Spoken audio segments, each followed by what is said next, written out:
इसलिए आवश्यक है कि राम मंदिर बन के जानते क्या संदेश देगा। दुनिया का इतिहास भरा पड़ा है कि भाई भाई की गर्दन काट के गद्दी पे बैठा, बेटा बाप को मार के गद्दी पे बैठा। यह दुनिया को एक संदेश देगा कि एक ऐसा भी महापुरुष है, एक ऐसे भी भगवान है, एक ऐसी महान संस्कृति है जहां पिता के एक वचन के लिए संपूर्ण राज्य छोड़कर बेटा जंगल में चला जाता है। जहां जिसको राज मिलने वाला होता है वो खड़ाऊ रख के शासन करने लगता है, दूसरा भाई जंगल में चला जाता है। यह संदेश देगा। और दूसरा संदेश जानते क्या देगा? आज दुनिया में देखिए क्या है, रशिया ने यूक्रेन पर अटैक किया हुआ है, हमास ने इजराइल पर अटैक किया हुआ है, चाइना ने पहले तिब्बत को एक्वायर किया, अब ताइवान के ऊपर नजर है, कुवैत को इराक ने कैप्चर कर लिया। एनेक्सेशन, सब्जुगेशन एंड डोमिनेशन, पूरी दुनिया में कॉन्फ्लिक्ट है। भगवान राम ने क्या संदेश दिया? जब लंका को जीता, क्या एनेक्सेशन किया, अपने राज्य में मिलाया? नहीं। उसका सब्जुगेशन किया, कोई अपना डिप्यूटी अपॉइंट किया? नहीं। उसका कोई डोमिनेशन किया कि कोई उससे ट्रीटी रिक्वाई? नहीं। कहा भाई अपने अपने धर्म का पालन करो, बस हम इतने ही में करते हैं। तो पूरी दुनिया को जियोपॉलिटिकल संदेश अगर कोई देगा तो वो ये देंगे। और मैं एक बात और कहना चाहता हूं, जो आपने कहा राम शब्द का अर्थ जानते क्या है?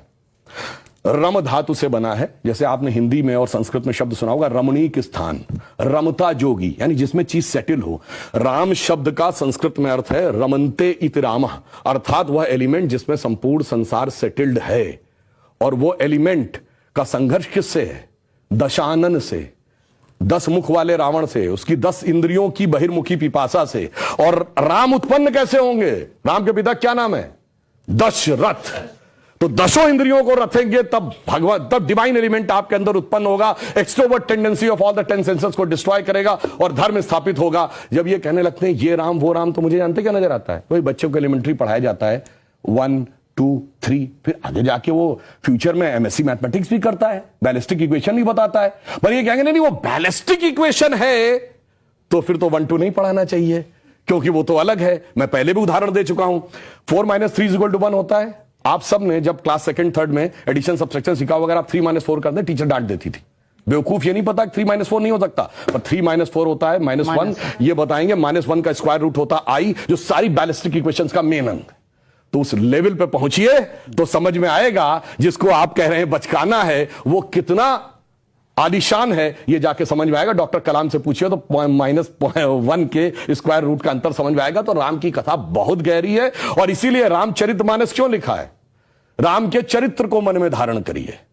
रावण हर चीज में राम से बड़ा था जब राम लीला कर रहे थे। वैसे तो वो ईश्वर है, हर चीज में बड़ा, पैसे में बड़ा, उनके बाद सोने की लंका, उसके बाद रावण रथी विरत रघुवीरा। अगर देखा जाए पावर में उनसे ज्यादा बड़ा, 10 आदमियों की ताकत उसको, उनसे बड़ा पंडित मुस्सा जोधा और ना कोई दूजा है। अपने शीशों को काट काट शंकर को मैंने पूजा। वो कहता इतने बड़े पुजारी तो राम भी नहीं थे। फिर किस कारण से वो हार गया?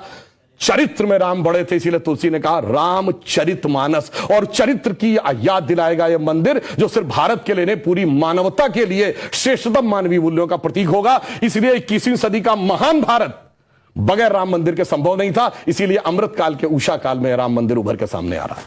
बहुत